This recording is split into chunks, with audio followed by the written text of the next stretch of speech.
समझ गए कि आप पूछना क्या चाहती हैं। आप तो अंतर्यामी हैं। लगता है आप हमारी धरती पर घटने वाली घटनाओं से पीड़ित हो उठी हैं। हाँ पद्मनाभ, मैं बहुत दुखी हूँ। क्यों हो रहा है ये सब? क्यों मचा है ये हाहाकार? प्रेम बनाया था तो घृणा क्यों बनाई? जो हो रहा है, हो सकता है वो वही हो जो स्वयं विधाता ने लिखा हो। और अपना लिखा तो स्वयं विधाता भी नहीं मिटा सकते ना। हे महादेवी, हो सकता है कि यह मानव की परीक्षा हो, उसके कर्मों की परीक्षा हो। पर ऐसा संसार और ऐसा मानव आपने बनाया ही क्यों नारायण, जो आपकी बनाई धरती पर अंधेरा फैला रहा है? तो आप क्या चाहती थीं कि हम केवल दिन बनाते और रात्रि न बनाते? फिर मानव को अंधेरे उजाले का अंतर कैसे जान पड़ता? विष न होता तो अमृत की महत्ता कैसे जानी जाती?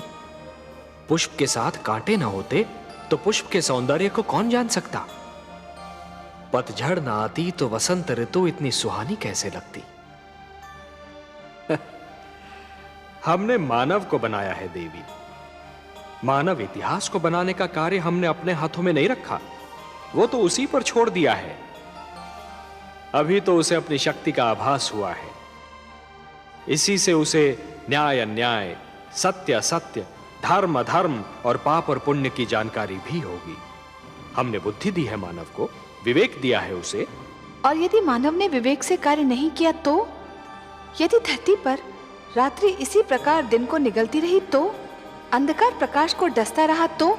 तब क्या करेंगे आप? चिंता मत कीजिए देवी। यदि असत्य और अधर्म अपनी सीमा को पार कर गए, यदि धर्म की हानि होने लगी, तो हम स्वयं धरती पर जाएंगे। हम वचनबद्ध हैं। परित्राणाय साधूनाम विनाशाय च दुष्कृताम धर्म संस्थापनार्थाय संभवामि युगे युगे। अपनी लीला तो आप ही स्वयं जानते हैं पद्मनाभ। इस प्रकार आरंभ हुआ प्रकाश और अंधकार के युद्ध का इतिहास।